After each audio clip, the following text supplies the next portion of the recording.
What's up, everybody? Bienvenidos to my weekly live Q&A. My name is Danny Segura.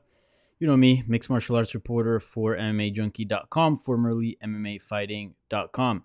So this is my weekly live Q&A. It's pretty simple. You guys submit questions. I answer them. I got Hachiko here, who got roasted in the comments last time we did one of these. It's been a minute. Last week we skipped. I had duties for the MMA Junkie Twitter mailbag, so I wanted to make sure to get questions for that. That was on Friday, of course. So wanted to pretty much divert all my attention there. So yeah, we didn't do one of these. Also, I was on Spinning Backclick, MMA Junkies show with Simon Head, The Goes, and the great Gorgeous George. That was actually pretty fun stuff. So that's why I didn't do one of those last week, but I'm back as regular. So moving forward, just keep in mind Tuesdays at 7, I'll be right here. So this is Hachiko right here. He got roasted last time for being too thick, but that's because the way I was holding him, I was pushing sort of his extra fat, or skin, I should say, which made him look chubby, you see? But if I go like this, he looks slim. All right. Hachiko. All right, anyways, sporting my Atletico Madrid shirt in celebration that La Liga's back, so fun stuff. Also got a little bit of parchita / passion fruit, I think with some vodka a little bit. I'll try a little bit left, how to use it. So anyways, taking your questions on everything regarding last week's fights. Obviously, UFC on ESPN 10 with Cynthia Calvillo defeating Jessica I, plus, Fighter's Pay still seems to be in you guys' mind as well. Some stuff about Joe Silva came out, so I'll be addressing that as well. So I'm going to be talking about some title fights going down at UFC 251 as well. That'd be the Fight Island pay-per-view event. And a few other questions here and there that you guys submitted. So again, thank you so much to everyone that submitted questions via Twitter. Remember, I tackle those first in the beginning of this video. Then I'll go over to YouTube live chat and I tackle those questions there. So if you didn't get to ask via Twitter, it's all good. Just save it till the very end, or you can just throw it at any time during the live chat and I will get to it. I do have a little announcement that I will save towards the end for my Latino, for my Hispanic followers, or just Spanish-speaking followers. So I'm a little bit excited about that. Not a little bit. I'm quite excited about that. But yeah, a little bit of news that means a lot to me. So I will be sort of announcing that in the later part of this video towards the end. So make sure you tune in. Sounds good. Also, real quick note, remember I said the super chat is open. You guys can donate on the super chat to support this channel. I finally installed the light, and this is what it looks like. Much better, huh? So yeah, I'm this week I'm on furlough, so I'm not working for MMA Junkie. I can't.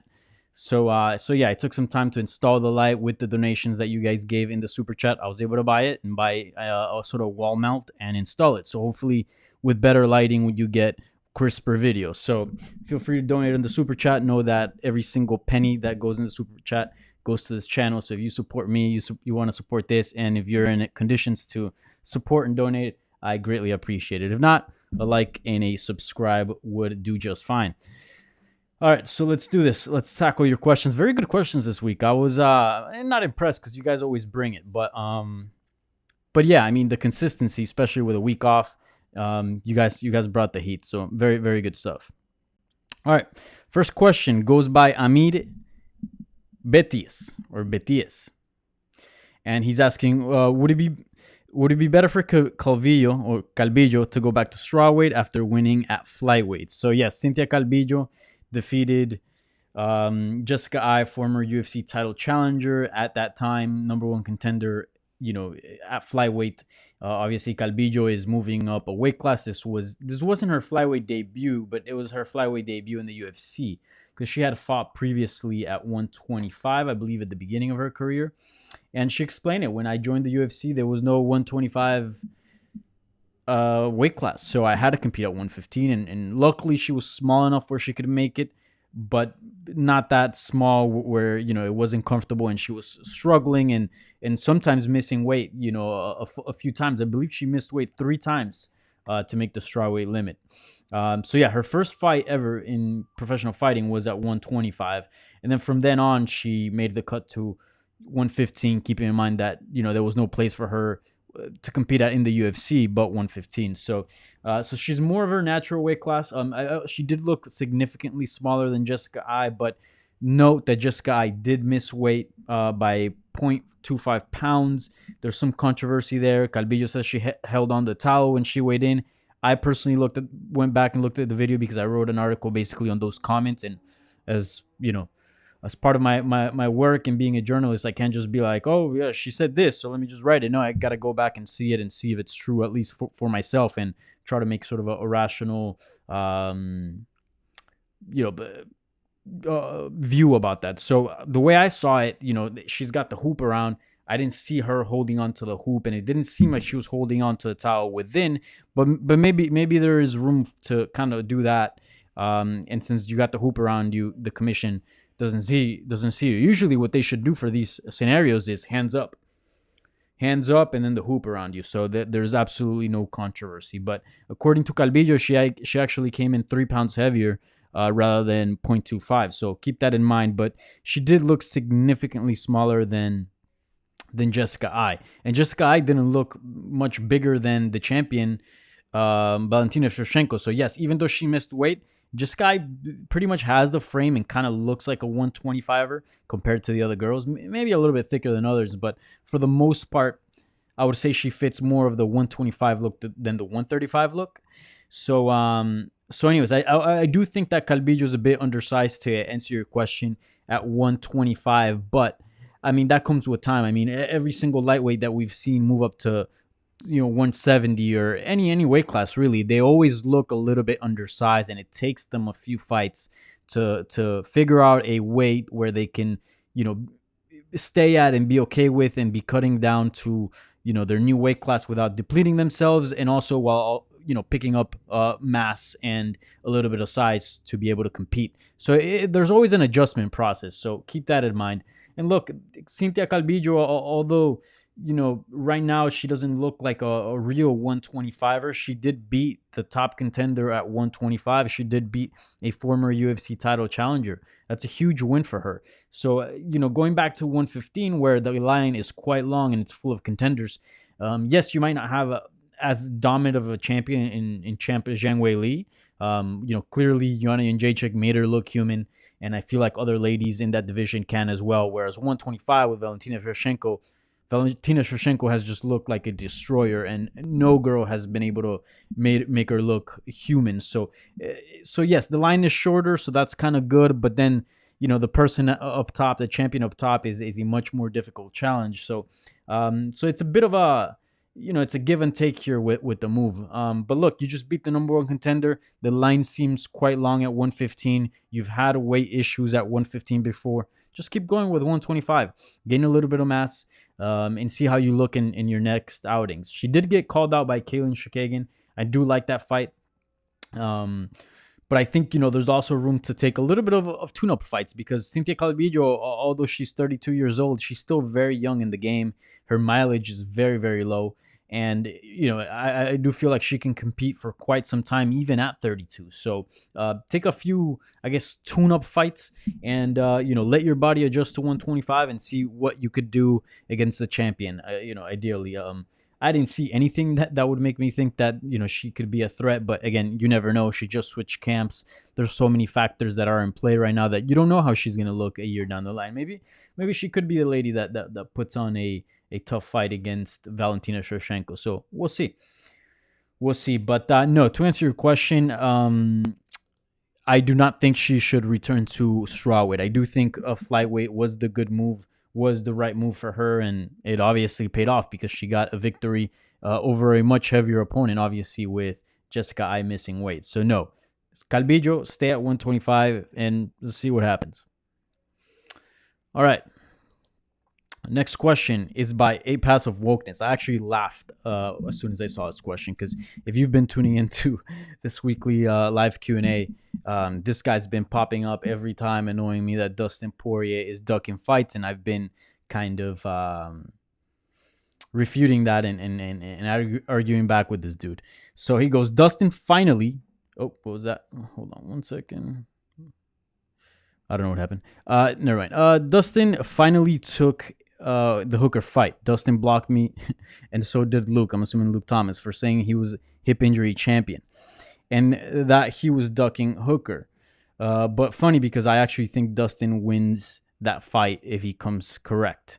Who do you have winning? So yes, so it seems Dustin Poirier is fighting Dan Hooker. That was already reported, but then the bout kind of seemed like, I don't know. It seemed like it was falling through. Obviously, the pandemic hit, so that threw a curveball. And yes, he's definitely not ducking fighters. He was just leveraging his position, his name, the fact that he's a former interim champion. He beat Max Holloway, a champion at 145. Had a pretty big fight with Khabib.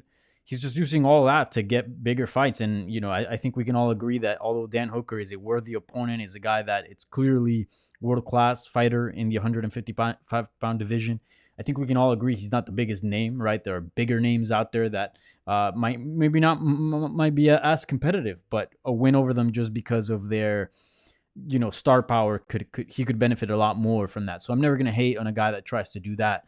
And Dustin Poirier has never ducked anyone at all. I mean, the guy has been fighting killers the entire time. He fought Justin Gaethje and Eddie Alvarez back to back. I mean, you can't possibly accuse this guy of ducking fights.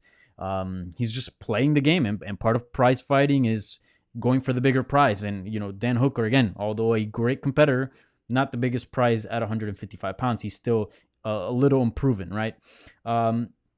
So yeah, and as far as the blocking, I think a path of wokeness, you do a little bit of trolling.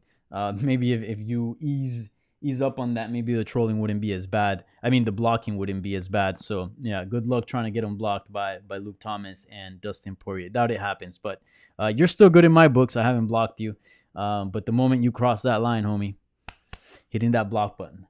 Anyways, so who do I think wins that fight? I think you're right. I think you got to favor Dustin Poirier. He's the veteran. He's the guy that, has fought better competition, to be quite honest, and not only has fought better competition, but has had success against better competition.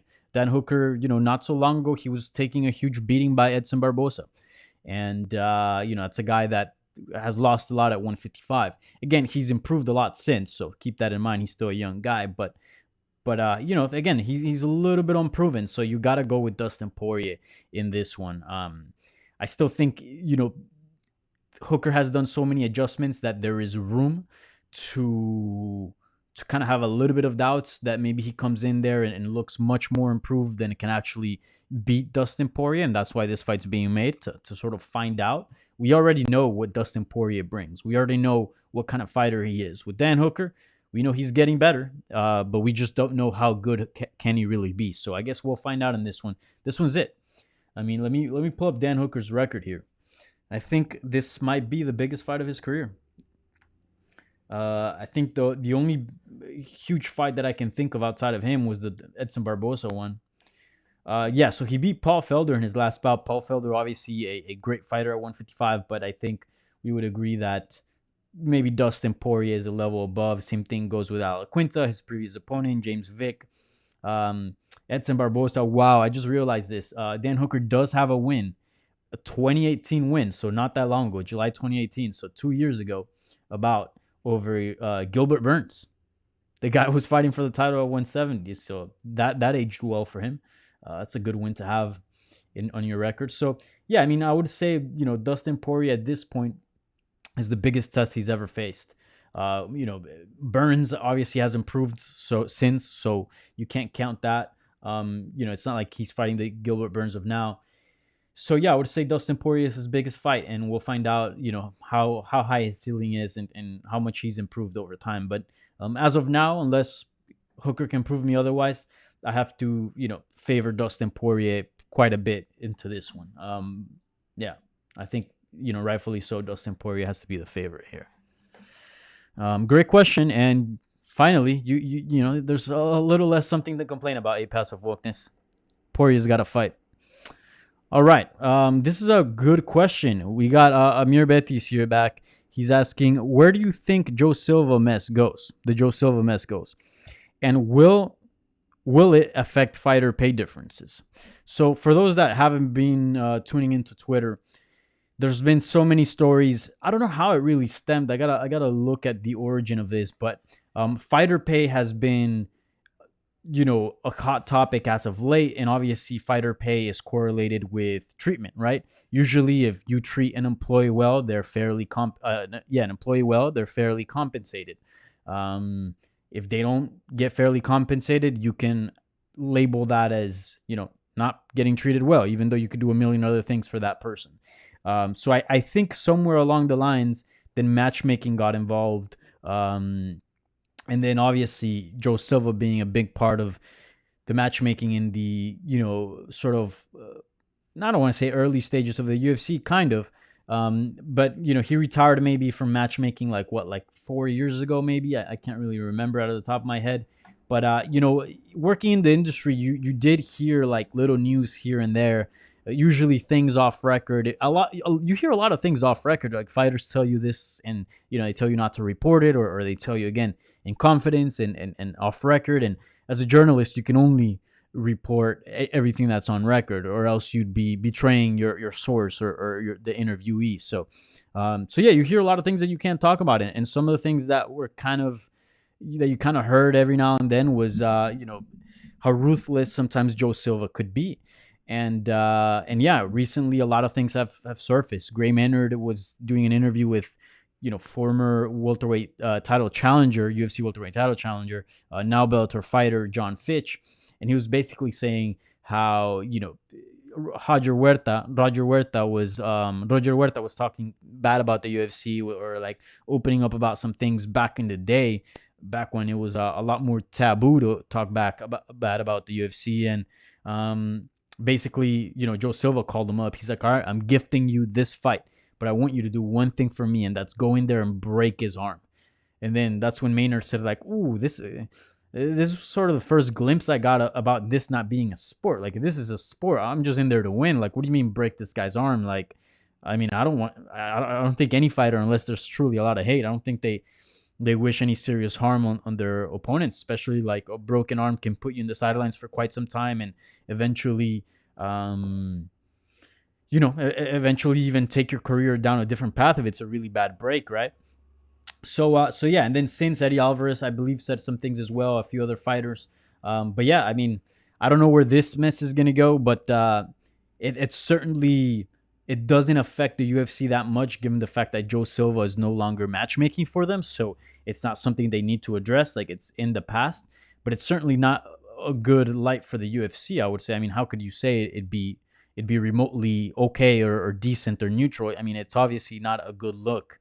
And yeah, I do think, and we'll get into this later because somebody asked about fighters' pay, but I do think I don't know, man. I've never seen, like, I've been covering the sport professionally for about like 5 years now. Prior to that, I was covering it, I guess, on an amateur level on my own and doing freelance stuff. And then prior to that, I was just a fan.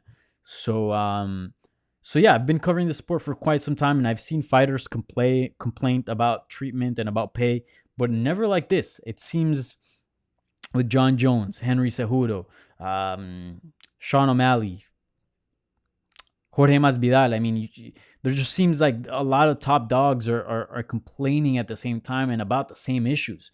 And yeah, I mean, I don't know if this is going to lead into unionizing. I don't know if this is going to lead into some legal action, but it certainly seems like there's definitely more light on the issue now. And it definitely seems like there's more players at the same time kind of supporting it.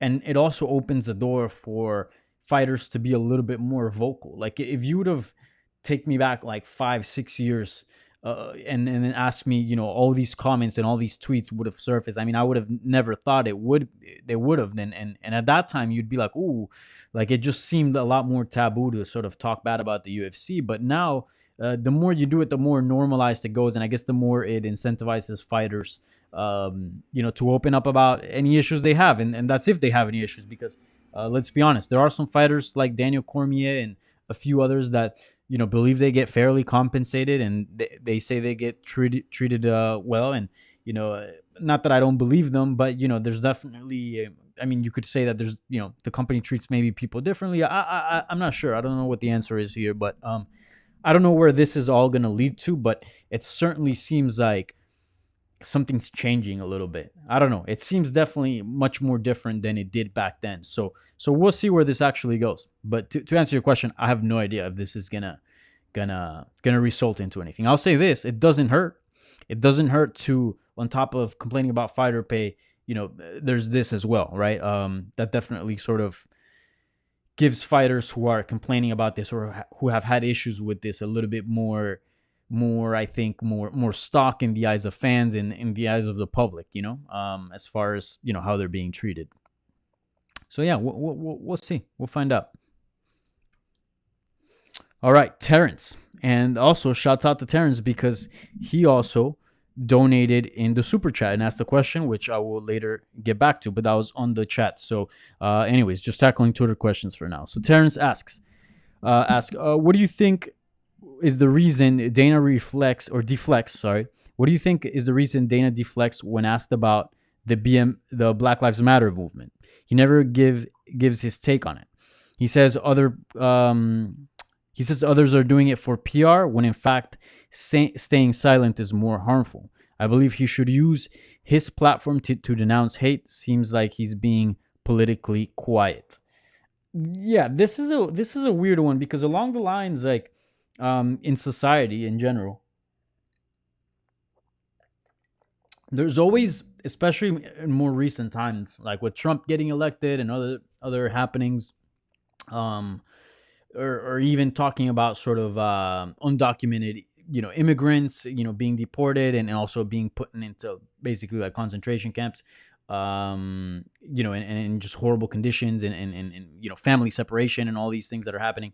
Um, there's always been like companies that take a stand and also there's like a second side to things, and often there's definitely a side to immigration and right, and I think there needs to be some control, and then I think we all agree that there needs to be some control. I think the argument is really how it's being handled, but with this one, with the Black Lives Matters movement, I really don't think there's like a stance to it. Like, I mean, literally all Black Lives Matter is doing is saying like fuck racism, and I think there's really just one stance with that. It's either fuck racism or you're racist. Um, I mean, they're I mean, people of color, and this doesn't go just only to like African Americans and black people, but like Hispanic, darker people, black people that are Hispanic as well, just people of color in general, or just even like Hispanics. Like I'm technically like a person of color since I was born in Colombia, but given my skin complexion, I'm obviously white. Um, so what I'm trying to say basically is like there's really no stance with this. Like it's either like how can you not support like that type of cause? And Dana has not like said anything negatively. He's just basically said like, hey, I just let the fighters voice whatever they want to say, and everyone's free to say whatever. But he does kind of deflect from the question, and I don't get it. I mean, I think it's pretty simple. Like fuck racism. Like who can say no to that? I mean, if you say no to that, you have to be a pretty shitty person. So yeah, I don't know. I don't know. I really don't know. And people have asked them a couple times, like, is the UFC going to release a statement? Like, it doesn't, you don't have to get like too political, because I know it gets political as well. This is, I believe, like a civil rights issue, but it can get political, obviously, given sort of, the things that are happening right now in the White House and all that. But like, for example, I think Randy Brown put together a video, got a bunch of fighters to, put a message together and basically say, we're all in for equality and fuck racism, basically. And, I think that's a good message you can send out without getting political. And we saw, what was it? Who was it that recently, not Ted Cruz, who was it that was marching, like a big Republican? I'm trying to remember right now. Who was it? Anyways, who was it right now? It was like a big Republican leader, political leader. He basically went out and was marching for Black Lives Matter. So it's really not like, it doesn't have to be a political thing. It's really I think it's really really basic. I think you just have to say, yeah, like we're the UFC, we're all in for equality, and like as you see, like our company's like super diverse, and um, and that's that. I don't think it has to be like some sort of crazy answer, but it's a good question. I don't know. I don't know what the deal is. Um, but I mean, if I were in the media, I'd ask him that. I'm like, is there a specific reason why you're not sort of supporting that movement? But yeah. Anyways, moving on. Next question is by Jose Navarrete. He says, "Hello, Danny. Hope all is well. It is well. With fighter pay in the headlines, why is it the fighters don't want to make their actual pay public? And why do commissions allow the UFC to report false records? Does any fighter make the pay reported on the commission?" So there's definitely people that are better situated to answer this question, but I'll say this, yeah, from what the commission discloses, from what you see on MMA Junkie and other sites, it's usually that's kind of like the guaranteed, but there's a lot of sort of pay that goes in the back room. Also, pay-per-view points are not really discussed about like what percentage goes to the fighter, and and that's definitely obviously like a big part of revenue, especially if you're a champion. So yeah, I don't know. To answer your question, this is a weird one. I don't know why fighters don't want to make what they make public. I mean, I think they should.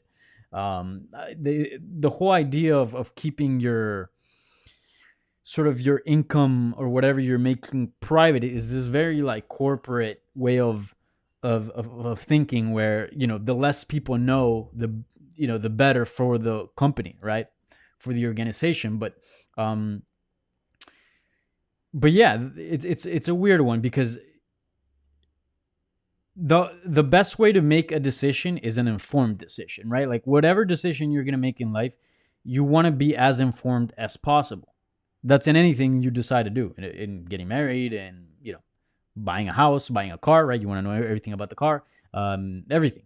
And one of those areas is also the way you get paid, right? If you know somebody that does the same work that you do gets paid X amount, if you do more work for them, or if you offer the same and more, and you know how much that person's making, you should be able to make a good argument to get fairly compensated, and not only make what that person's making, but more, since you are able to offer more. Or if you do less, then you already know kind of like where your pay should be at. And for example, like unions, I've had very little experience with unions, but when I was over at Vox, like Vox unionized. So what they did was, a lot of the way sort of Vox operated at the time was a lot of people got paid kind of randomly, I guess, like different amounts depending on, and kind of the pace. There wasn't really a pay structure, and it was like kind of like all over the place. And what the union did was they went in there and they set minimums. So they put certain sort of standards and part of the job description. So if you do this, and this is what you should get paid, on the minimum. And they're just minimums. You can get paid more. Obviously, not all job titles and not all job descriptions are the same, right? They can alter a little bit here and there. But it gave you a good picture of where you're at and what you should be making. And that's part of going public with how much fighters make. It helps people not get screwed over, right? If I'm a champ and I get the same draws as champ B, but champ B's getting paid more, and I know the numbers, I could I got receipts. I'm like, wait, hold on a minute, this ain't right. You gotta pay me. You gotta pay me a lot better. So I would assume this would benefit fighters, but at the same time, you don't really see them. And you see this in boxing. Like boxing is like such a different culture. Like they boast, like I got a $30 million payday, like, and it's out there. It's almost like a pride thing. Like, look at me make all this money. And it certainly like sets the standard. It almost feels like, yeah, like fighters in boxing want to achieve titles and records and things on the sporting side, but it's also part of the pride to get paid. It's also part of the pride to be like, oh, I got the highest pay-per-view number. Oh, I was the highest paid boxer, whatever it is. In MMA, you don't really see that culture. So I don't know if it's going to change, but I feel like it is kind of changing a little bit. You got John Jones out there saying, like, I think he was making like like 2 million a fight or like 5 million. Um, and you can argue he's just a big of a draw as Deontay Wilder, who's making a lot more money. So in that sense, he looks at what Deontay Wilder's making, so that does help him. But again, it's a different sport, although within the combat sports umbrella, it's a little bit of a different sport, obviously. So it's not apples to apples, right? But if there was somebody just a big of a star as he is in the UFC with a full disclosure on how much that person's making, and they're making more, then he'll definitely, like, it benefits him. You know what I'm saying? So I think all around is better for the industry. But I don't know why MMA doesn't exist. It just doesn't. Part of it is because I don't know. I don't know if maybe the UFC has some involvement there, but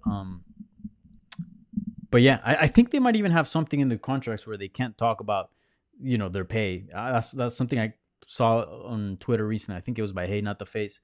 He does great reporting as far as fighter pays goes. But at the same time, you got Dana White all the time in scrum saying, "Well, ask this guy how much they're making. Ask this guy how much they're making." And I think part of the MMA media culture is not asking that. It's always like, even with like contracts, it's always like, if you feel comfortable telling me, like, how many fights you got left in your deal. No, I think I think as media we should and that's something I should do too. Like, get a little bit more comfortable asking those type of questions, because they're pretty normal. If you go over to soccer or football, the pay disclosures, the pay is fully disclosed, and how much Cristiano Ronaldo is making, how much Messi is making, how much Griezmann's making, how much those guys sell for, all the clauses in their contract. It's so much more transparent. So who knows? Who knows if that'll change? We'll see. Great question though. Apex of Wognex back at it again. If Burns wins, will we see some changes in behavior from guys who supposedly turned down title fights at 170? Connor, Nate, heard he said no to T Wood, and Jorge match up a lot better against Burns than Kamaru Usman. That's his name. That's where you get blocked. 8 passive wokeness. So maybe for some fighters, I think it will help them. For some others, maybe not so much. I think if Burns wins, I do think it changes the dynamic a little bit. For example, there's always kind of been a little bit of heat between Burns. I mean, between Usman and Woodley. There's always been. I mean, there's been a little bit of heat in the lead up, right? They fought once, this and that. And I think if he's able to, Woodley's able to get a few wins, however likely you think that may be, and kind of put a title run together, I think a fight with Kamaru Usman is far more appealing than a fight with Gilbert Burns. I mean, we saw him get destroyed by Gilbert Burns, right? So he also got kind of destroyed by Usman as well, but it's way down the timeline. So in his case, like, it'll benefit him for Usman to retain the belt, I think. For Jorge Masvidal, he's had heat with Usman as well, not so much with Burns at all. So if Usman wins, there's a lot of history there, right? It'd be a bigger matchup than it is now. They teased it. It was supposed to happen. They've been jawing at each other on social media. They've had in-person scuffles. That rivalry's been built up. As with Gilbert Burns, it really hasn't. So for Masvidal, it would benefit him that Kamaru Usman wins the title. So it kind of depends on the person. Look at Leon Edwards as well. His most recent loss, which was a long time ago, was against Kamaru Usman, if I'm not mistaken. So he would want Gilbert Burns to win because it is a far more sellable fight. Obviously, he's never fought Burns, rather than with Usman, there's an argument that people would be like, well, why would we see that he lost to him? So again, I do think it changes the conversation if Gilbert Burns wins, as far as the interest for certain fights might increase and might drop depending on who you are in the division. So yeah, we'll see how that all unfolds. But certainly we can all agree that although Burns is, I think he's very talented and I like the guy a lot. Usman's the bigger name at this point. He's been champion. He's the champion, right? So he'd be defending his belt rather than just newly acquiring the belt. He's been in some big fights. That fight with Colby Covington was big, right? I think there was a lot of eyes on that, at least within the bubble. And and he's got beef with one of the biggest stars at 170. Jorge Masvidal. So certainly, I think it would probably benefit a lot more fighters if he were to to keep the belt. Given that there's a lot of rivalries already, built up. But yeah, Burns winning definitely changes the equation a little bit. Whoop. All right, yeah, answer that question already. All right, then Valentino asks here, out of the co-main and main event of UFC 251, if one of the champions were to lose, which one would surprise you the most? So that's a good one. So the two title fights that involve a champion, because remember, there's also a third title fight that's for the bantamweight, a vacant belt. So there's not a defending champion. So the belt is up for grabs here.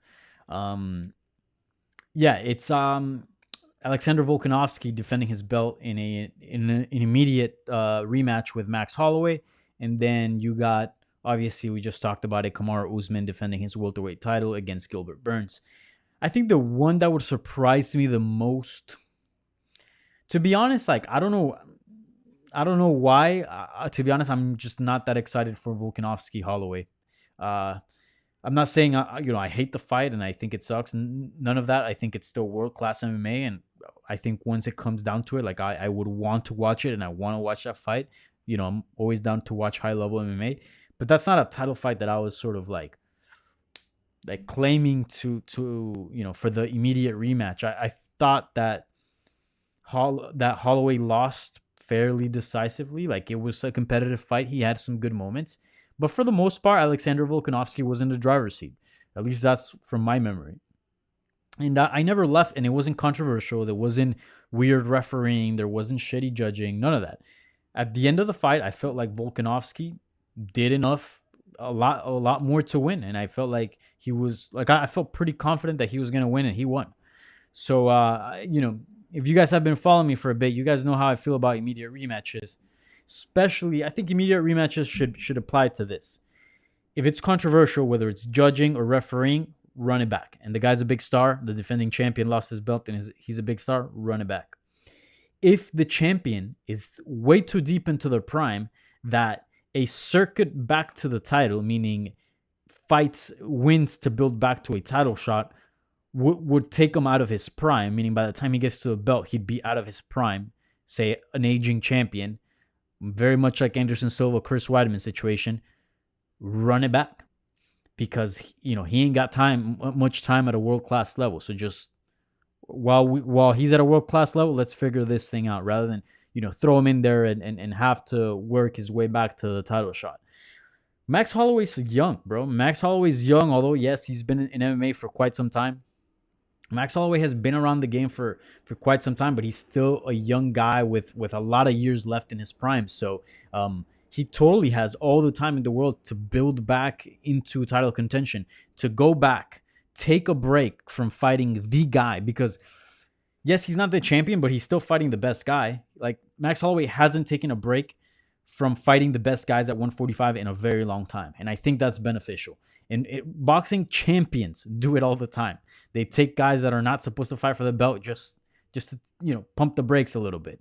And I think that's needed, because sometimes that could be bad for your career if you're constantly just, fist fighting literally the best people in the world. So Holloway's at a point where he's young. He can build back to a title shot. He can take a break from fighting the best guys of, in the division. He can take that time to fix the holes, make the right adjustments, and then come back and fight the champion and see what's up. Now, there's been a 7-month break. Sometimes that's enough to, make changes between a fight, and sometimes it does pay off, and we see champions getting back their belt, but that's not always the case. So again, I always like to err on the side of caution. So I would have liked for him to fight some of the top contenders, let Volkanovski defend his belt, and then sort of let that rematch cook a little bit more. I like my shit, cooked quite well. You know what I'm saying? So like, give it some time. Give it some time. Let the fight build some momentum.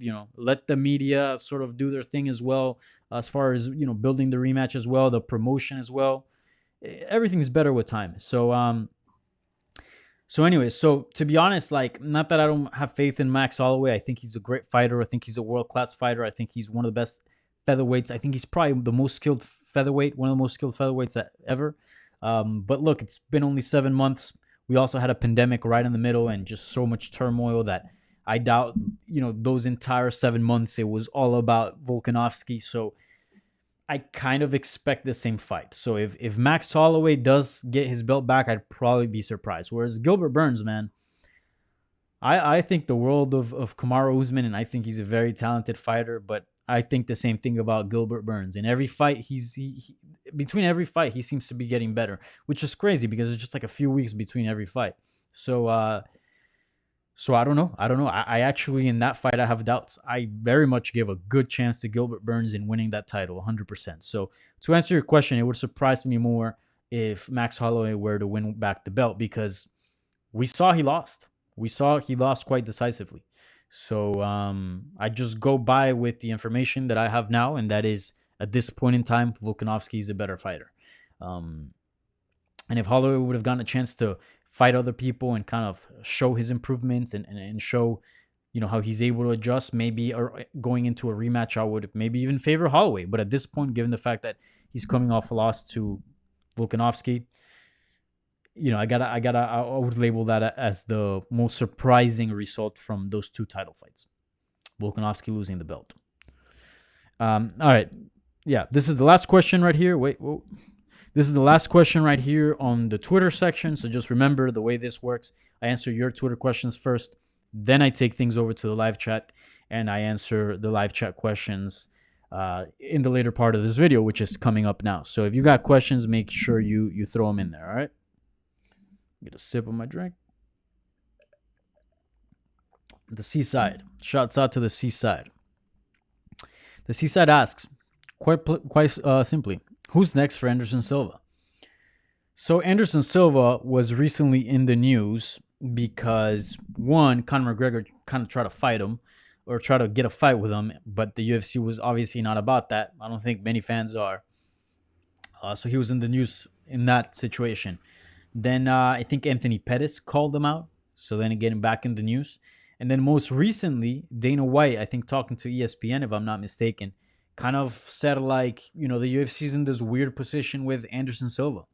He mentioned his age. He mentioned where he's at in his career. He mentioned his last performances. And Dana White also mentioned how much the guy gets paid. I mean, Anderson Silva is one of the biggest stars, maybe not so much as relevancy, but if we just look at sort of in the history of the UFC, Anderson Silva has been one of the biggest stars.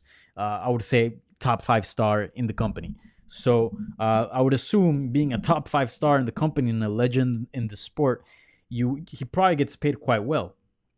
And in this world where we do not have a live gate, the UFC is losing money on that end, and his star power probably not even he's probably an expensive guy to have fight, and then within this climate, it's kind of like difficult to find a spot for him. So that's kind of what the UFC was saying, or Dana White. So then that brought up the question of what should happen with Anderson Silva next. And I think there's a few. I actually looked at this. Is why I like the Twitter questions. I get some time to think about them. I actually took a good look at the middleweight rankings and just the middleweight roster. And I think there's a few answers. I think Chris Weidman is a good option, but I think it was today reported that Chris Weidman is actually fighting. Who's he fighting? Let me look this up. He's fighting some Russian dude. So yeah, Chris Weidman apparently is fighting Omari Akhmedov. I can't remember Akhmedov's most recent fights, but just given where he's from, he's probably tough as shit. So tough fight for Chris Weidman. I would have loved to see Chris Weidman, Anderson Silva. I know he won the first two, but there was so much controversy surrounding those first two bouts, and I think you can't deny it. I mean, Anderson Silva was the GOAT, literally broke his leg, and that pretty much, I think, changed his career because it was a pretty bad break. It was disgusting. Like, his leg was flapping. And I think he never really recovered from that. And then, since Chris Weidman's career has gone on a downward, I mean, I don't think I'm, trash talking Weidman here. I mean, just look at his record. He's lost a lot. Anderson Silva, believe it or not, like I actually think although his career did take a dive, it kind of plateaued at some point, and like his most recent performances, I mean, granted the Cannonier fight he injured his leg, but um prior to that, like I think the Israel Adesanya, he looked all right. Like again, he didn't look like prime Silva, but he didn't look bad. um and I think he can actually have good performances, and he can actually look quite well depending on the type of opposition, and the type of opposition that he should be matched up against is technical opposition, because Anderson Silva is old. He's in his 40s. He's an old athlete. He's an old man for a professional athlete, especially in a combat sports. But technique doesn't go away, man. The technique is always there. So match him up against guys that can match him up technique for technique. That's why that Israel Adesanya fight looked good, because Adesanya wasn't there trying to like outmuscle him, out, you know, basically conditioning him out, outwork him as far as just putting pressure on him and all these things. Adesanya was going technique for technique. And when you have that kind of fight with Anderson Silva, you can see the technique behind it. And he looks good. And also, whoever he's fighting can also look good. But when you put him against like a Yoel Romero and these other super athletic guys, I think he looks quite poorly. Obviously, because he's just no longer a world-class athlete, given the fact that he's in his 40s. So, in my opinion, I think the Weidman fight made sense given where those two guys are at, or just match them up with guys that are technical. Bring back Luke Rockhold. That's a fight that I think he wanted for a long time. He never got. Luke has his career again has gotten not the best way. He's gotten knocked out quite a few times in his last performances, and then with Silva again, it'd be a fight where I feel like they both are kind of in a similar levels. So match them up against those guys. I mean, I'm a big fan of the Legends division in some way to a certain extent. So I think those type of matchups should do well. I think somebody suggested a Shogun Hua fight. That's a good fight. Shogun, another veteran of the sport, old, another legend. And I think those type of matchups, match them up against fellow legends or guys that can match them up on a technical standpoint and not go, physical standpoint. So yeah, great question. We'll see what happens with Anderson Silva. I do have a feeling he'll fight again, but yeah, in a tough spot. Again, I would have loved to see that Chris Weidman fight, and it would have been a good fight, like a big fight. This fight with Omari Akhmedov, I mean, what do you want me to say? Like, it's a fine fight. I'll watch it for sure, 100%. But I would say an Anderson Silva fight would be much, much bigger. That could easily headline an ESPN card, or being like in a co-main event of a pay-per-view, or just in a pay-per-view in general. It would have a lot more pop than the Omari Akhmedov fight. All right, so that does it for Twitter questions. So if you got questions and they didn't get submitted on Twitter, now is your time to throw them in the chat, and I'll take care of those. So I usually go an hour here, so we got about 12 minutes. Good amount of time. If there's a lot of questions, I'll try to blaze through these.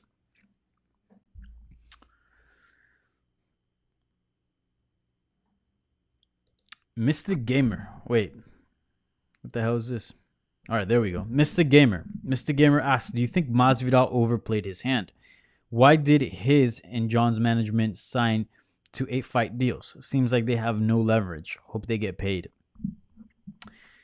Yeah, and I think Masvidal kind of talked about this. Like he felt like he had no option. Certainly, I feel like a lot of fighters probably have felt that way before. But yeah. Again, signing 8-fight deals. I mean, it's not even that. Like, I think Conor McGregor probably signs pretty fat deals as well. I mean, I remember like Anderson Silva deep into his career, he was signing 8-fight deals. A lot of these guys like renegotiate from fight to fight. So 8-fight deals doesn't really mean anything. It doesn't mean you're gonna fight 8 fights under these contracts, like, because they renegotiate all the time. It mostly just means, hey, you're not going anywhere. You're like staying with us for some time, right? It's kind of just securing that, right? Rather than 2-fight deals, 3-fight deals, and if a fighter's not happy, they can go, okay, I'll just blaze through 3 fights, 2 fights. And you can do that within a year. You can do that within 6 months, depending on who you are and obviously how much you get paid. The UFC can't keep dishing out, for example, Conor McGregor purses, right? Let's say he takes short notice fights every 2 weeks. They can't do that, probably financially. But certainly maybe a year and a half for these bigger stars, you can get through several fights. Um, so yeah, that's basically just like a way for the UFC to ensure that they're staying within the company. And I don't think Masvidal overplayed his hand. I mean, at the end of the day, you get uh, paid by fighting, and he's not fighting, so he's not getting paid. So in a way, it is a negative for him. But if he truly believes he deserves better and he deserves more, then by all means, he should have the right to sort of hold out and be like, no, I'm the BMF champion. I'm gonna fight, under my terms, and I want to make this amount of money because I think I'm worth this amount of money. And I think he said something very interesting in the ESPN interview. Um, I really don't think he's asking for something ridiculous because he's well aware of the numbers. He cited sort of that 18-20% that's been reported, that the UFC shares, with its fighters as far as revenue. And he said, look, I ain't asking for 50. I mean, shit, we should probably make 50, but I think I'd be happy with 30.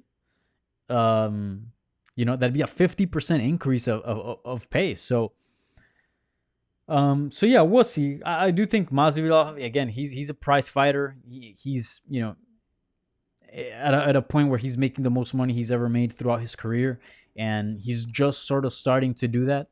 And he's putting so many miles, so many work. So I do think he eventually fights again, and I think the UFC will work things out with him. But I don't think he overplayed his hand. Look, if you got the money to sit out, if you're not desperate for money, if you don't got to pay bills, if you're comfortable and you don't need the money, and you think you can, you know, you deserve better, then by all means you should be able, and you should sort of ask for what you think you're worth. One time I interviewed Keith Thurman. He's obviously boxing world champion, former boxing world champion. Most recently fought Manny Pacquiao. I don't think he's fought since, but I interviewed him once when he was gonna. I think when he was rumored to fight Porter, and he was telling me, he's like all these guys want me to fight him now, but like I know what I'm worth. Why would I fight him now for 3 million, where I can sort of take a step back, wait on things, and then fight him 6 months down the line for 5 million. So um, I think this is very much the case. I think we're going to see Masvidal fight for the title eventually. I think he's obviously a proven contender. He's a star within the division, and yeah, I think eventually they'll work things out. And down the line, I think it'll probably be worth the time. I think he'll probably get more than what he's asking now. Or what he was offered. So it's one of those things. If you're comfortable and you're able to sort of hold out, hold out. I think that tactic doesn't work for everyone, but again, I think Masvidal will end up fighting. And also, he didn't overplay his hand because what's being reported, and I think Ariel Hawani reported this. They were offering him less money against Kamaru Usman, a championship fight, than the Nate Diaz one, and that's when he was like, "Nah, I'm out." So it's not like he was overplaying his hand. It's not like he was asking for way more. They literally lowballed him. So yeah. What happens to Bellator if the zone drops them? I didn't they they're having like some sort of deal with CBS, if I'm not mistaken. Bellator's. I believe they already started like streaming fights there, like some of the older fights on CBS. I got a press release. Let me pull that up. Let me open up my email. Yeah, they had an announcement about that, and they had like a roundup of interviews about that as well. I interviewed Chick Congo, Hajar Huerta. I don't know if you guys remember. Yeah, it was up Bellator Recharged, MMA Recharged. They were having that on CBS. So it looks like them and CBS Sports Network are having a little bit of a partnership. So maybe in there, um, who knows? But Bellator is a good product. I'm sure they'll end up somewhere if the zone drops them. Yeah. All right, we're getting here close to the hour mark. 5 minutes. I'll try to go through these quick.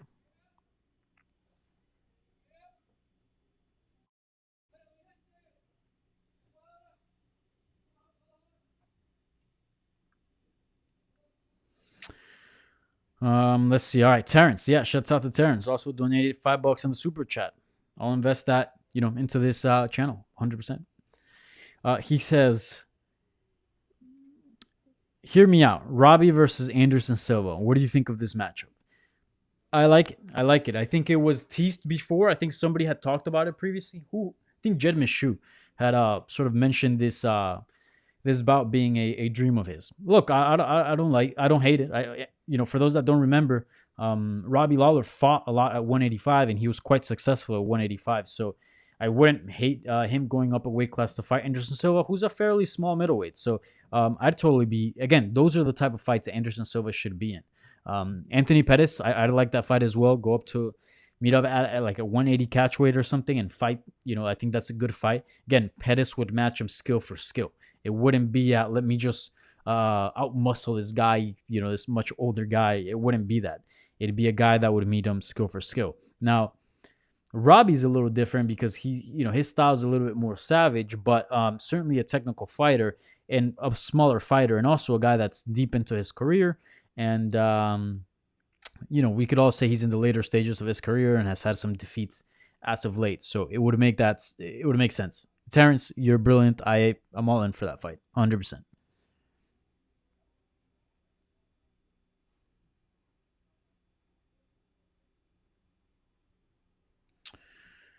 Hmm. Okay. Steve Sparks, Clay Guida, and Bobby Green, both in tight spots. Either one of them, either one of them have a job. Like what? Either one of them have a job after a decision win.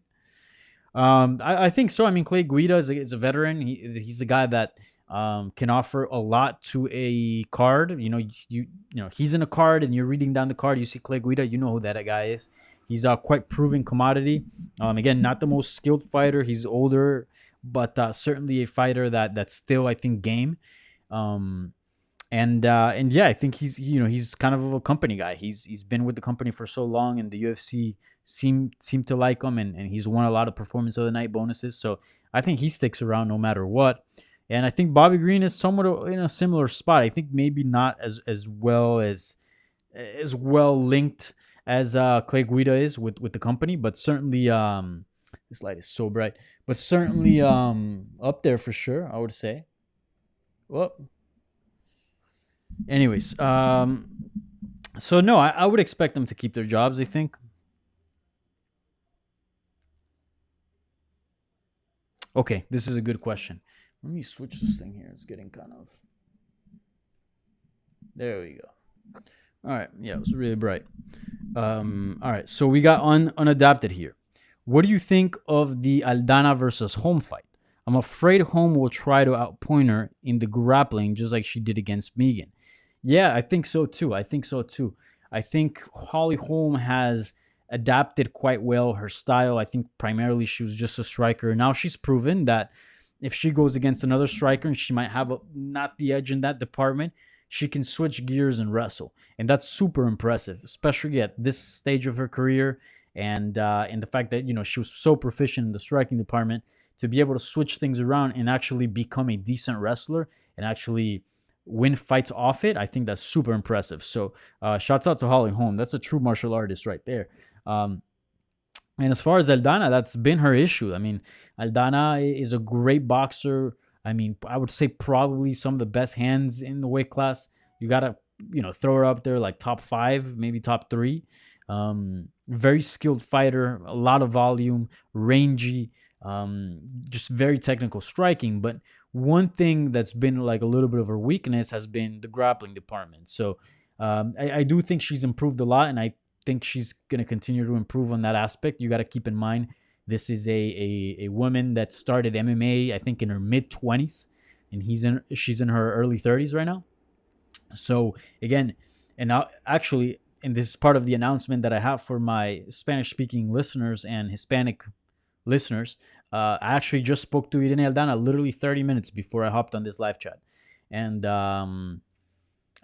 she was telling me, she was saying like, hey, look, I felt like pretty much my amateur careers was my years in Invicta in my first few pro fights where, in the UFC, because again, she didn't have any amateur fights. She went straight from picking up MMA in her mid-20s to just fighting in Invicta. And she's had a few hiccups in the UFC, but again, it's part of the experience. Every time I talked to her, she was always like, yeah, like, I don't have that much experience. Like, let me pull up her record here so I can kind of give you guys a good picture of really how inexperienced she was entering the UFC. And now she's got the skills and the experiences coming together, and we've seen those performances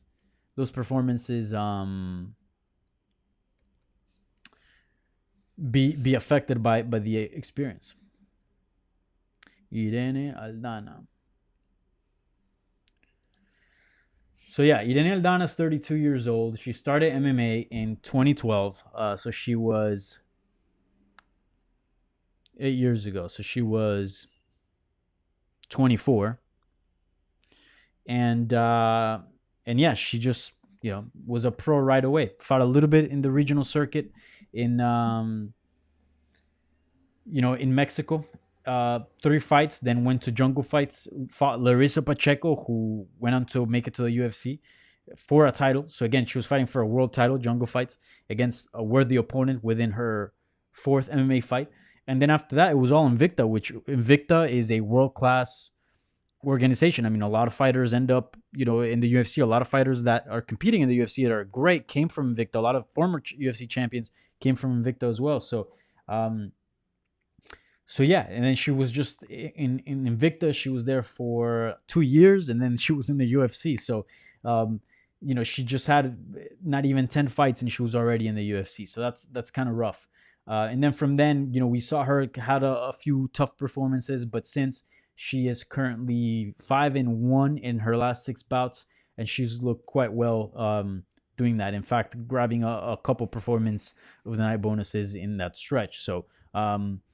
And she fought two opponents that missed weight as well. So she fought heavier girls. So keep that in mind. So she's a girl that's evolving. She's a girl that's getting better. And I do really like her odds against Holly Holm. But like you said, there's definitely a scenario where Holly Holm locks her up. She's definitely a physical force at that weight class and could give her issues in that department. So that's definitely something. If I were Irene Aldana's coach, I'd be like, Irene, I know Holly Holm's mainly a striker, but we gotta get that wrestling on point, that defensive wrestling on point, just in case she does try to clinch up, because it's a very likely situation. So yeah, and I like that matchup. I think it's great. I think Irene Aldana, again, she's a very skilled fighter. She's a girl that can, I think, pose interesting questions to Amanda Nunes, and I think stylistically it'd be a fun fight. Like, not to trash on Felicia Spencer. Felicia Spencer's a great fighter, but her attributes are on the ground. She's a Brazilian Jiu-Jitsu black belt, and her striking is not that great, but it's mainly because her skill set has gone down to the ground. And when it came down to the feet, you saw that Spencer's technique just wasn't there. It just wasn't there. Whereas Irene Aldana, like, you look at her striking and it's like pretty high level. So again, Nunes might have more pop. Nunes might hit harder. Nunes might be a little bit more skilled, but we're talking about 2 skilled strikers going at it, and that's always exciting. Now, if Nunes decides to wrestle her, that could be a different story. But if they're all both striking, I'm confident that Aldana could have some success against Nunes for sure. So I like that matchup between Holm and Irene Aldana, because if Irene Aldana is able to get past Holm, and especially in the main event spot here, and sort of get a good performance, kind of like the knockout she had against Caitlin Vieira, bro, her stardom is gonna go up. And all of a sudden, you got a Mexican striker, a female Mexican striker going against the GOAT, Brazilian, Brazilian beast over here. So I think that'd be a big fight for Latin America. That'd be a big fight. So I'm all in. All right.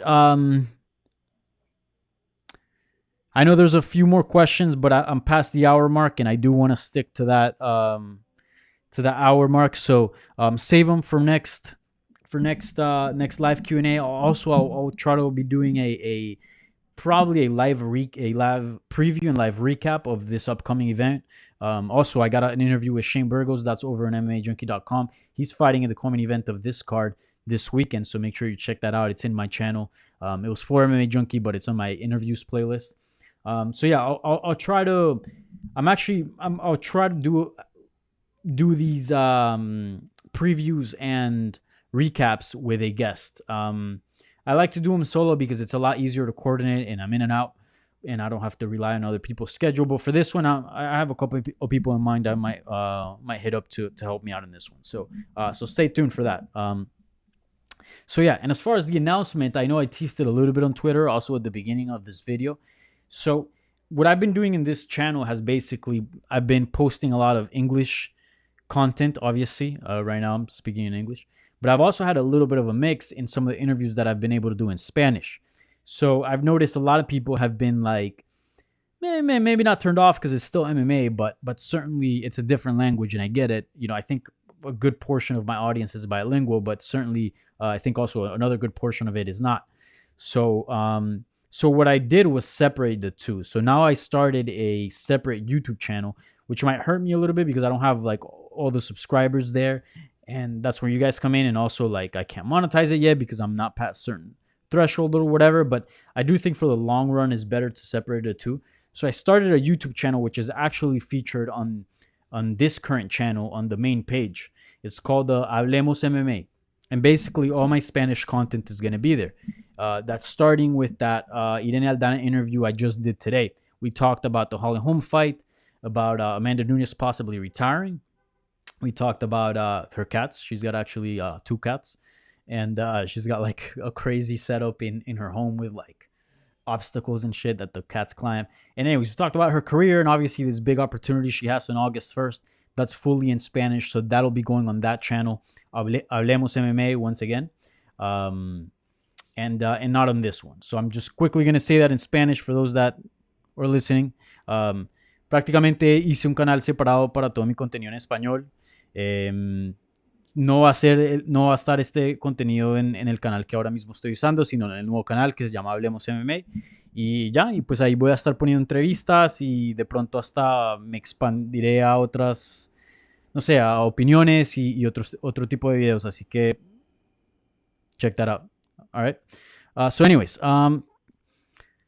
so yeah, if you guys could go give me a subscribe, if you want some Spanish content in your life, go to Hablemos MMA. You can find it on this very YouTube channel on the homepage, and you can subscribe to that. And then I'll be, posting content on there. And if I do pass the 1,000 subscriber milestone, I'll probably bring some sort of live chat in Spanish to that platform. But as of now, I think it'll just remain interviews. So yeah, that's all I got to say. I appreciate the time. I appreciate you guys tuning in. I appreciate the thumbs up. Please subscribe. Tell your friends about it. I'm trying to, grow this thing a little bit more than what it is. And yeah, that's it. Tune in for next Tuesday at 7 p.m. And keep in mind that I will be doing a preview and recap for these upcoming fights with a guest that's yet to be determined. So I'll see you guys soon. Again, I appreciate all the love. Hachiko loves you guys as well, even though you guys calling him thick and fat shaming him a little bit, but he has gotten thicker. I'm not gonna lie. So yeah. Anyways, appreciate the love, and I'll see you guys next time. Later.